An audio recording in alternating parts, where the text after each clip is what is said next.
everybody, welcome to Bones Collector. And today on the Bones Collector I'm going to unbox a game that I just picked up called Talisman Kingdom Hearts. It's a Disney theming of Talisman. Now Talisman is an old game. It came out, I understand, in the 1980s, maybe 1983. If I'm wrong about that, I apologize. I'm sure some of you are familiar with Talisman. I've never played this game. However, I have a 9-year-old grandson and he likes this kind of thematic game and I wanted to play it with him. It has simple mechanics. It's a roll and move game if you've never played it. You're going to roll a die and move however many pips show up on the die and then have some challenges along the way. I have watched it played and I think it might be fun for us to explore and have a good time with. So I want to try and get this thing unboxed. That's what I'm going to do today, is just unbox it and then I'll add in, it'll be like magic. Right at the end of the unboxing, I'm going to tell you how I enjoyed the game after I played it. So here's the unboxing. Let's get going on that. Yeah, this looks pretty interesting. The box is gorgeous, I'll say that for it. It has like some good Disney characters in it. Donald and Goofy and King Mickey, and the rest of them are other characters that I'm not familiar with. I'm not going to pretend that I am. I've been looking for a few games, kind of adventure, fantasy things, because I do have Mage Knight in my gaming library, which I really enjoy, but that's a little much for my 4 grandkids. So this one I thought might be something that they could pick up rather quickly. Man, the box is really pretty though. I hope you can get a good look at that. This came out in 2019. So it's been out a couple of years, and I did order it off Amazon because it was cheaper than anywhere else, which was strange because usually I can get games cheaper at our local game store. That was not the case this time, so I ordered it off Amazon. Let's see, there's the side of the box. This at Talisman Kingdom Hearts, and let's look at the back. That's what the back of the box looks like. Yeah, pretty heavy. See what's in here. Take the lid off and I'll set the lid right there. And here's what we end up looking at when you take the lid off. And it is the rule book, of course, right away. I'm not going to bother flipping through the rule book. Yes, I am. No, I'm not going to do it. But I'm going to look at it real quick. Okay. And then we have a punch sheet. I don't know. Again, I have not played this. I don't know. It looks like there might be some dials or something to go in here. But we'll have to wait and see. I haven't played this game. I mean, I've never played Talisman, the old game. And this has got so many versions now. There was Harry Potter that's out now and Star Wars. Talisman Star Wars, Talisman Harry Potter, Talisman 4th Edition, which is the original that's been re-implemented. And now Talisman Kingdom Hearts Disney. So yeah, there's another sheet of punch stuff that I'm going to have to punch. And some of the little dots are coming out already, so looks like it's going to be easy to punch. And the first thing I just want to show you is the game board. And I'm kind of excited about it. This is kind of a large game board. Let's see what we can do here. Kind of a large game board, which again, I usually don't like. However, it's gorgeous. I saw it. Oh, let's turn this thing around. Turn it around and I'll lift it up for you so you can see. Well, I guess some of them will be upside down, some of it will be right side up. So let's take a look at that game board. I hope you can see that. It is very, very pretty. It's not, let's see, yeah. So as you can see, it has different spaces on it. You're going to roll and move around here. I understand, but I'll talk more about it in a review after I played the game, that you don't have to just move forward, you can move backwards and from room to room. So this is going to be something different for a roll and move game. It's got some cool looking locations on here. World of Chaos, the Volcanic Crater, Atlantica, Gummy Path, Halloween Town, Neverland, Synthesis Shop, Secret Place. Ooh, I don't know where that's at. It's a secret. So yeah, this looks pretty cool.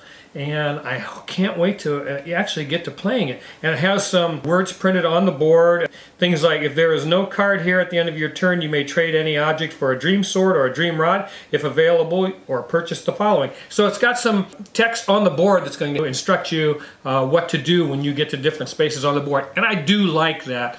I don't think they do enough of that. They used to do that all the time in the old board games, where they had words and the rules really sometimes right on the board. I wish they would go back to that. I know some people think that ruins the theme of the game or the atmosphere of it, and I just don't think that's the case. The more information I have on the game board, the happier I am when it comes to playing the game. So here's what else is in this. My cat's going crazy. I don't know what's going on with her. She's got into catnip or something. She's running back and forth in the house being a nut. Here's the little models that come with it. And yeah, they're like small little gray plastic people. And let me see my favorite guy. Yeah, here's Donald. So there's Donald Duck. He's awesome. I think I'll be Donald. When I play, I'm going to be Donald. There's no doubt about it. So I got Donald and King Mickey. Pluto. Yeah, that's him. So some cool little minis. Let's see, there's 1, 2, 3, 4, 5, 6, 7, 8, 9, 10, 11 characters that come with the game. So that's pretty neat. You get 11 characters, and they're just simply going to be avatars that you will be moving around the board. And these are the character cards. I act like I know what I'm doing. I've never played this game, so I'm guessing. But let's get these opened up and see what's up with them. All right, I got it open. Hey, pretty cool. Get the sleeve off of it. And I like the backs of them, first of all. You know, it's got Mickey in his ears there. I mean, this is a Disney, theme game. And I understand there's like a video game that is called Kingdom Hearts, which I've never played either. And some of the characters are from that video game. So if you have played that, you'll probably be familiar with them. But there's Donald's card. Zion, I guess, X-I-O-N, is one of the characters. Heartless, I don't know who these people are. Kyrie, another Heartless. King Mickey, so these are obviously their character cards. And you have special abilities, and I'm like holding these so I can see them. You're the one that wants to see them. So yeah. There's King Mickey, Ventus. It's Ventus. Like, again, these are characters, if you played the video game, you probably know who these people are. This card stock is linen. Yeah, so that's pretty nice. There's Aqua. I'm sure she's a good swimmer. So that's Aqua. And IQ. He looks pretty cool. Another Heartless. And there's Goofy. There's Goofy's character card. That's pretty sweet. And Mulan. Have you seen that movie? I've seen that movie, Mulan. Yeah, I think there's two of them now, I guess. And there's Tara. You used to work with Tara, didn't you? And Sora. Okay, yeah, so those are character cards that look pretty cool. I'm going to put those right back in here for now. And then, oh yeah, these look like the little spinners that you're going to connect with those things. So we'll put those to the side. And we have two bags of those little spinner connectors. And then we have these, I assume, gold crystals having to do with some kind of resource or thing you gather during the course of the game. And there's a whole bag of those. So we'll put those over there. And then we have 6 D6s in here, but they have like some icons on them that I don't know. That would be the number 1. That, whatever that is, and every one of the dice have one of those for the number 1 space. So I don't know what that does. You know, again, I've never played this game. Looking forward to it though. And those are the dice. And then we have 1, 2, 3 packs of cards. So you have a lot of cards in this game. Yeah, it's got all of them got the, let's see, that looks like maybe a magic deck, because it's got the hat on it, and then these 2 decks. Let's take a look at some of these cards. And when I looked at which version of Talisman to get. Like again, there's Harry Potter, there's Star Trek, and then the original. It was between this one and the original. And then I watched an unboxing video of the original game, and I realized all the cards in that game are those mini cards. And I just don't like that. Those mini cards are okay. I have games with the mini cards, but they just have an icon or something on them that tell you what to do. But when it comes to having text on cards, I don't like those mini cards. And I was just like watching a preview of a Kickstarter, Doom Rock Kickstarter. It's an adventure card game, and a lot of those cards are the minis, and they have a lot of text on them, and it's just a dead turn off for me. These are linen cards, very nice. I'm pretty impressed with that. Yeah. There's Chip and Dale. Who doesn't love Chip and Dale? Yeah. Like those guys. Hey, there we go. I'm liking this game already. There's Huey. Huey, Dewey, and Louie. I don't know if they're all in the game, but oh, yeah, there's Dewey and Louie. Huey, Dewey, and Louie are in the game. This has to be an amazing game. So, Mushu, I don't know who that is. Tinkerbell, I know who that is. You remember Tinkerbell, everybody? But yeah, Simba. Ooh, that's from The Lion King. Yeah, Lion King. Simba. Say it again. Ooh, Mustafa. Mustafa. Who was it? Mustafa. I can't remember. Dumbo. So these are Disney characters. A whole deck of them. Bambi. Dalmatian puppy. And then they have text on them. This says, return this Dalmatian puppy to Perdita and Pongo to receive one, looks like 1 gold of those crystals there. So yeah, this is a wonderful deck of cards that has a lot of there's a treasure chest. I don't know what all this stuff is about. Again, keyhole. Maybe there's some things, some adventure you're on. Treetops, and we're going to find out what all that's about. Raft provisions. Phil, I don't know who Phil is, but he's awesome looking. Hopefully that gets into focus or whatever. Perdita and Pongo, I know who they are. Genie, yeah, look at the genie. That's from Aladdin. White Mushroom, I don't know that guy. Flora, Fauna, and Merryweather. Where were they from? Oh, was it Maleficent? Were they in Maleficent? Oh, maybe. I think they might have been Maleficent. I can't remember. Which, I love that movie, by the way. Yeah. And there's Merlin. Everybody knows Merlin from the Sword and Stone. Yeah. Okay, so anyways, yeah. Some really cool cards in this deck. And let's see what's in here.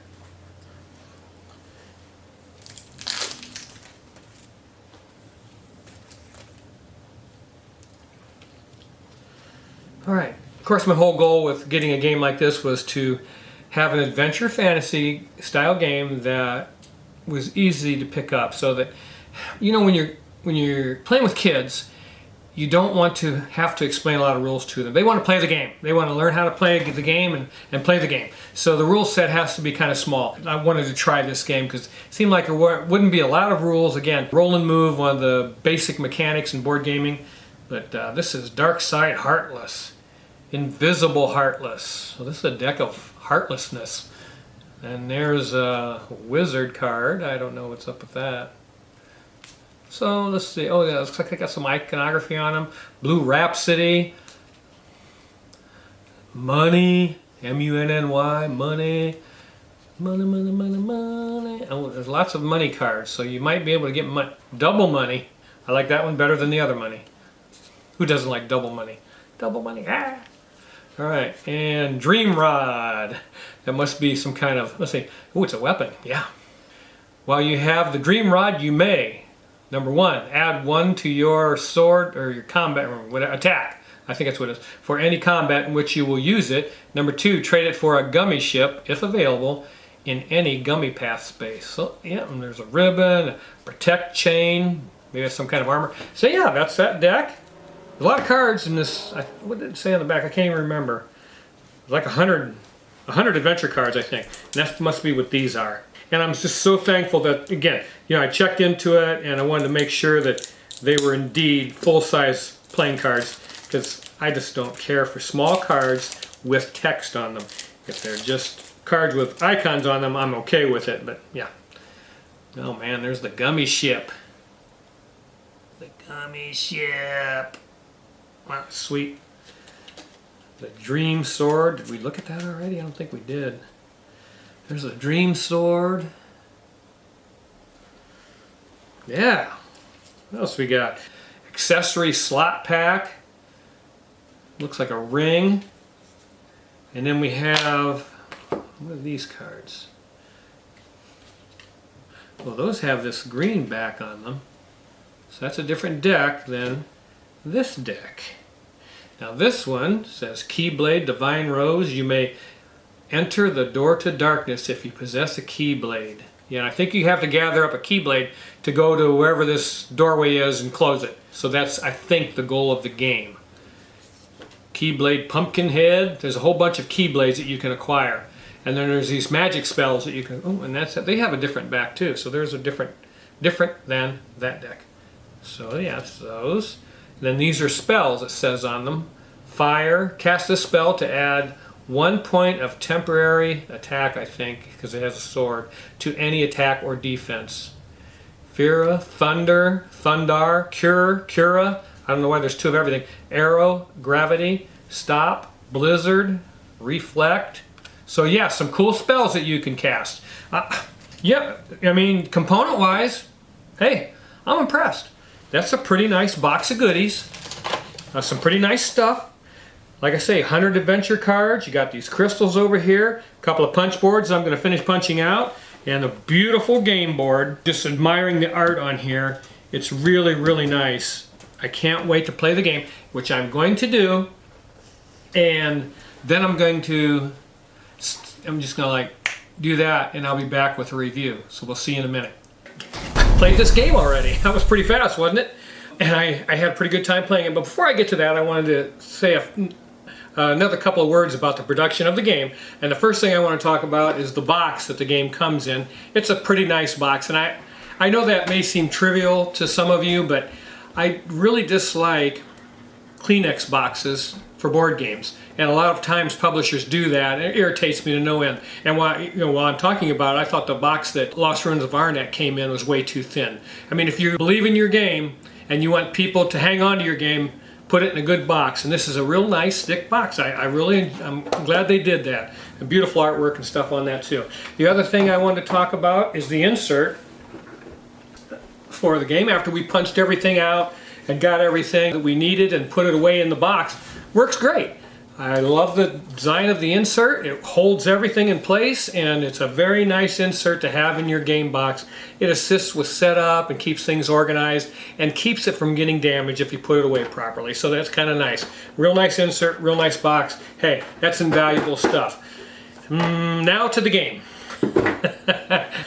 We had some fun playing this game. We know that what Ameritrash style games are, they rely a lot on luck and chance, randomness, and I said to Lori, the thing you say most when you're playing the game is, what the hell does that mean?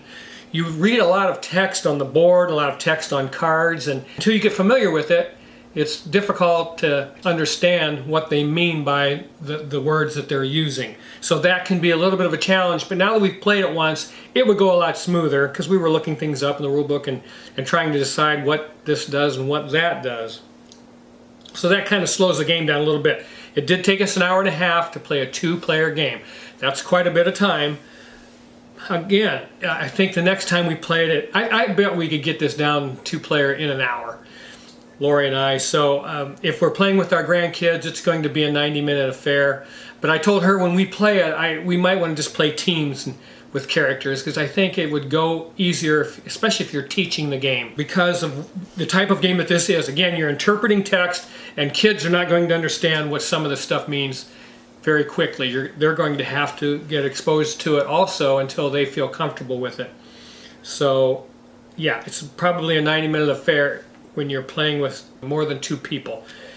Okay, the game itself is a simple roll and move game. Everybody has a character that they choose. In this case, Lori was Sora, and it has a starting location on the board where you're going to start with your character. It gives you starting stats on your stat board, and you simply move the dials to those stats. Now I would suggest, and in the rule book it says move either your strength or your magic 1 stat up in order to play a quick game. Well, that's ridiculously underachieving the goal.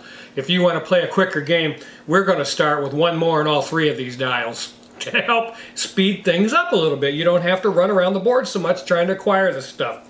And it tells you what your special ability is.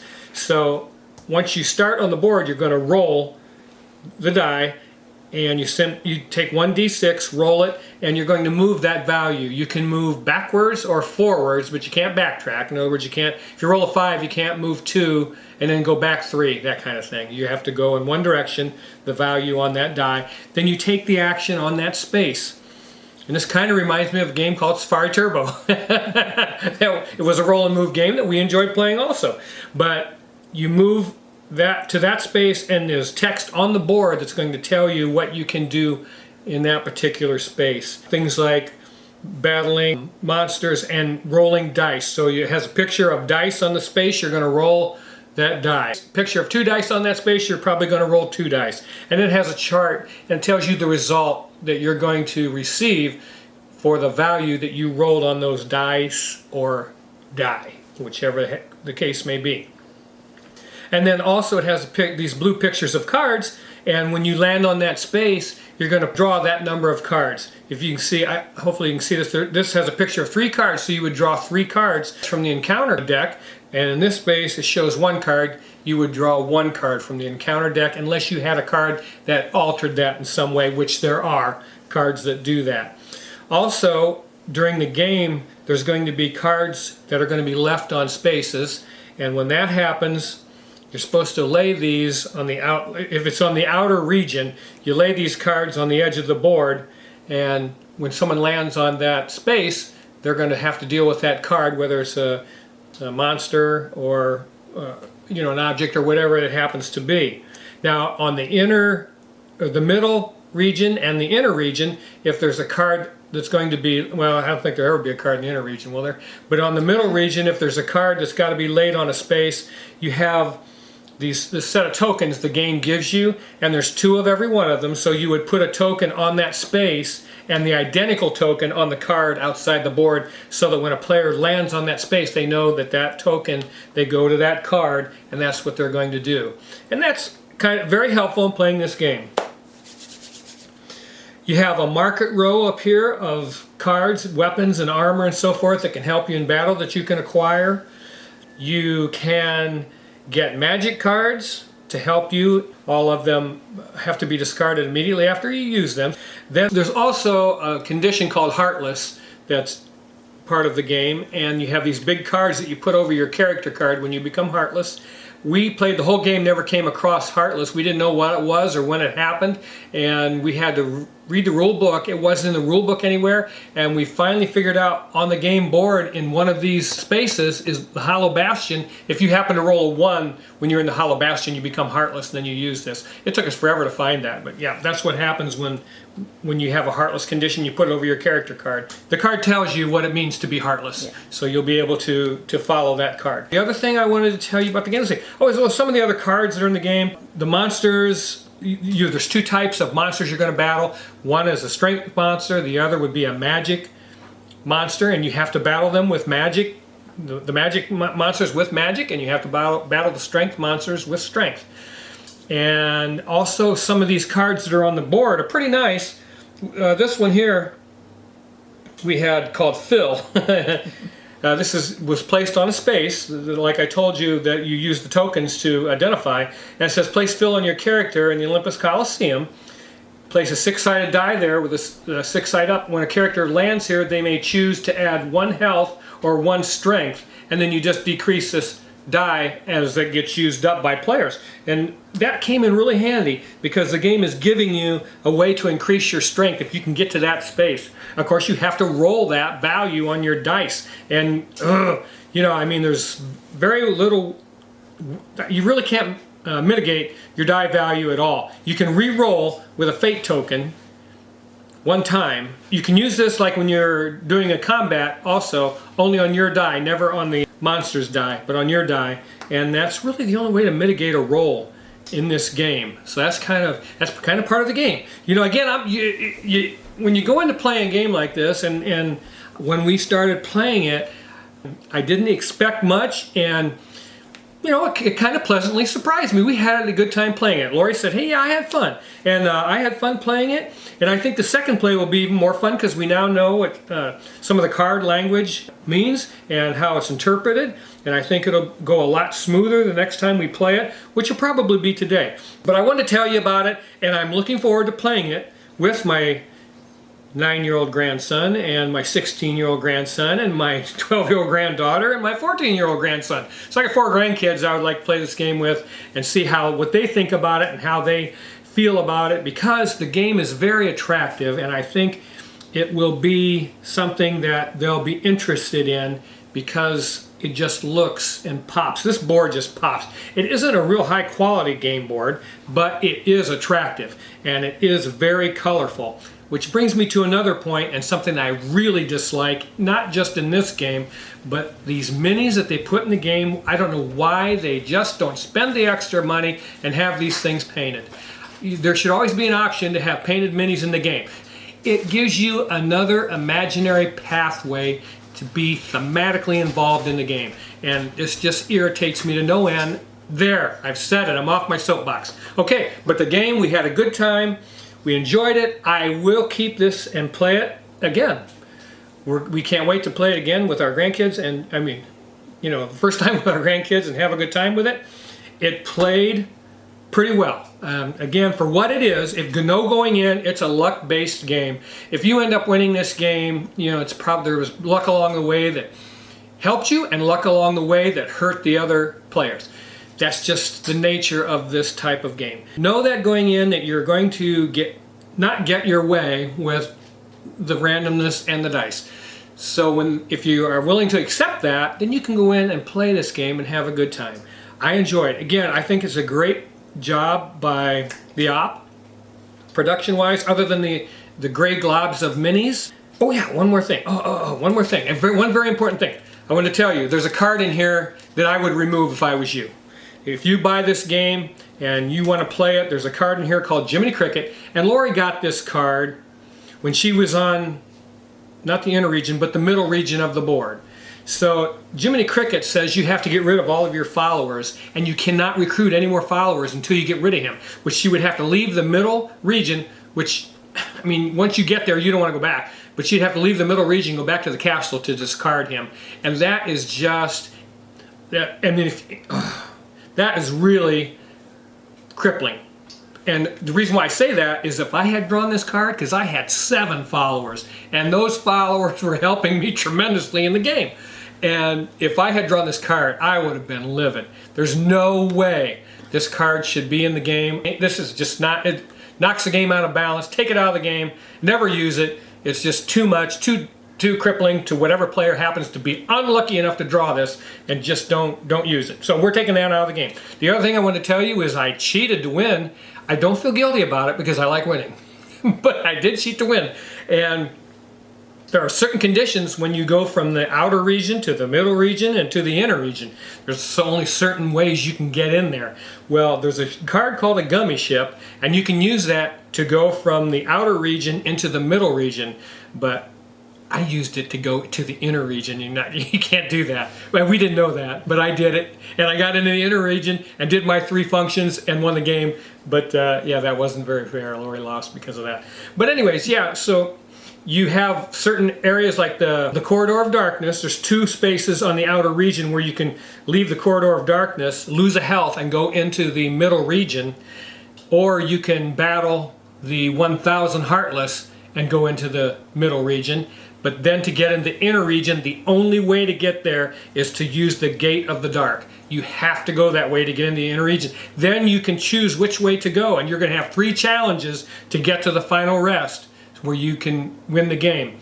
And one is decidedly more difficult than the other, so I won't spoil that. You can figure it out. But you have to finish those 3 challenges and then get to the final rest, and you win the game if you have a Keyblade.